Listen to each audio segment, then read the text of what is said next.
అవినీతి పెచ్చుమీరిపోయింది. ఆ అవినీతి భారం ఇవాళ ప్రజల మీద పడుతున్నది.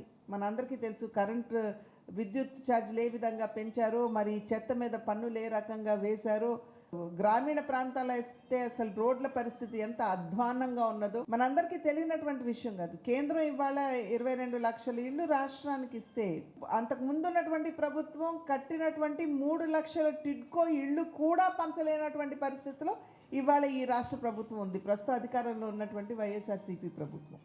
నేను నెల్లూరు ఒక కార్యక్రమానికి వెళుతూ అక్కడ ఇళ్ళు కనపడితే ఆగి దిగి చూస్తే ఫౌండేషన్ కూడా, అంటే పునాది కూడా ఇళ్ళకి లేవు. కింద ఏదో 4 బీముల్లాగా వేశారు సిమెంట్ తోటి, దాని మీద ఇల్లు కట్టేశారు.